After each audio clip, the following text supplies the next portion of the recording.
మన ప్రజా గొంతుకైనటువంటి అమ్మా న్యూస్ పై లీగల్ నోటీసులు పంపించడాన్ని తెలంగాణ విద్యార్థి నిరుద్యోగ జేఏసీ ఓయూజేసీ తీవ్రంగా ఖండిస్తా ఉన్నది. ప్రజాస్వామ్యంలో నాలుగో ఎస్టేట్ అయినటువంటి మీడియాపై ఉక్కుపాదం మోపాలని చూస్తున్నటువంటి ఇలాంటి నీతి లేని రాజకీయ నాయకులను వెంటనే తెలంగాణ సమాజం నుంచి వెలివేయాలని చెప్పేసి మేము కోరుతా ఉన్నాం. ఎందుకంటే అతను కూడా ఒక ప్రజాప్రతినిధిగా ఎదిగిందంటే మీలాంటి అమ్మా న్యూస్ ఛానల్లే అతనికి అండదండగా ఉన్నాయి. కానీ ఈరోజు ప్రజాస్వామ్యానికి ఒక మూల స్తంభమైనటువంటి మీడియా మీద ఈ విధంగా అక్కసు కక్కడం అనేది చాలా తప్పు. ఇప్పటికి మీరు చెప్పినారు అమ్మా న్యూస్ ద్వారా మా అంబర్పేట నియోజకవర్గంలోనే అనేకమైన సమస్యలు పరిష్కారమైనాయి. ఏదైతే ఇల్లీగల్ ల్యాండ్ గ్రాబర్స్ 3.5 ఎకరాలు దాన్ని కబ్జా చేసి అమ్మా న్యూస్ ఆ గొంతుకుంది.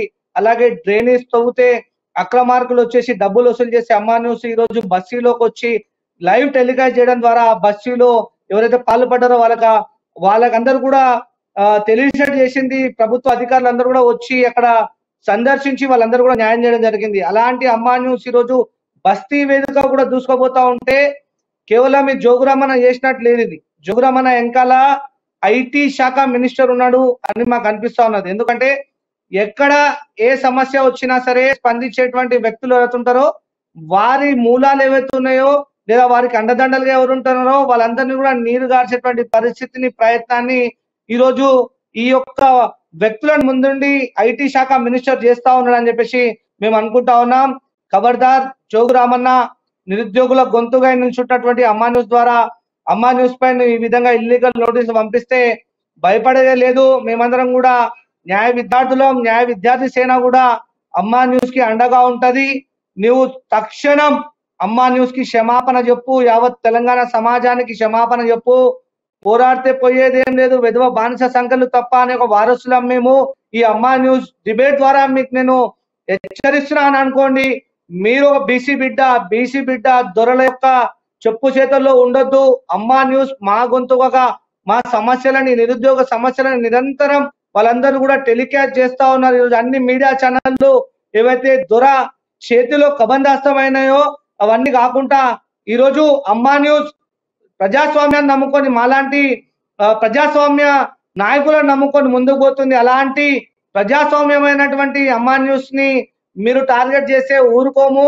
ఇకనైనా సరే ఆ లీగల్ నోటీస్ ని వెనుక తీసుకోవాలి. ప్రజల సేవకుడు అయినటువంటి కంది శ్రీనివాసరెడ్డి అన్న మాలాంటి యువకులకి ఎంతో ఒక వేదికగా నిలిచిండు. ఆ వేదికని మేమందరం కూడా ఈరోజు ఆ వేదిక ద్వారా మేమందరం మా సమస్యలను తెలియజేస్తూ ఉన్నాం. ఈరోజు నిరుద్యోగుల సమస్యలని అమ్మా న్యూస్ ఎంతగా తీసుకోబోయిందో మీరు చూడవచ్చు. కాబట్టి ఈ రోజు మీరు అమ్మా న్యూస్ ని అడ్డుకుంటే ఒక అమ్మా న్యూస్ ని అడ్డుకున్నట్టు కాదు, నిరుద్యోగులను అడ్డుకున్నట్టు, బస్తీ వాసుల సమస్యలను అడ్డుకుంటున్నట్టు, ఏదైతే స్థానిక సమస్యలను అవి అడ్డుకున్నట్టు, ప్రజా గొంతుకని అడ్డుకుంటున్నట్టు, ఇవన్నిటిని అడ్డుకున్నట్టయితది. జోగురామన్న ఖబర్దార్, నీకు అంత ప్రేమ ఉంటే ప్రజాస్వామ్యం మీద నువ్వు తక్షణం నీ మిత్రుడైనటువంటి ఇంద్రకరణ్ రెడ్డి మీద లీగల్ నోటీసులు పంపు.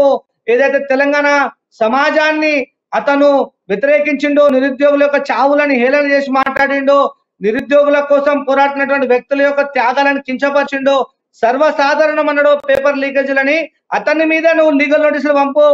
నువ్వు ఇంద్రకరణ్ రెడ్డి తప్పు చేసినావు, బీసీ ఎస్సీ ఎస్టీ బిడ్డలందరూ చచ్చిపోయినారు, నువ్వు ఆ విధంగా అన్నావు అని చెప్పేసి నీ పక్కన ఉన్నటువంటి నీ సంఖలో జరుగుతున్నటువంటి నీ యొక్క మినిస్టర్ కి నువ్వు లీగల్ నోటీసులు పంపు, దమ్ము ధైర్యం ఉంటే. అలాంటిది కాకుండా ఈరోజు ప్రజల పక్షాన, విద్యార్థుల నిరుద్యోగుల పక్షాన, కార్మిక కర్షకుల పక్షాన పోరాడుతున్నటువంటి అమ్మా న్యూస్ మీద లీగల్ నోటీస్ పంపించడం అనేది చాలా సిగ్గుచేటు. నీవు ఎన్ని ప్రయత్నాలు చేసినా అమ్మా న్యూస్ యొక్క ఎంటుకో కూడా వీకలేవు. ఎందుకంటే అమ్మా న్యూస్ కి పోరాడే యొక్క నాయకులు ఉన్నారు, పోరాడే తత్వం ఉన్నటువంటి నిరుద్యోగులు ఉన్నారు. ఖబర్దార్, నువ్వు ఇకనైనా సరే అమ్మా న్యూస్ కి క్షమాపణ చెప్పి లీగల్ నోటీస్ ని వెనుకకు తీసుకోవాలి.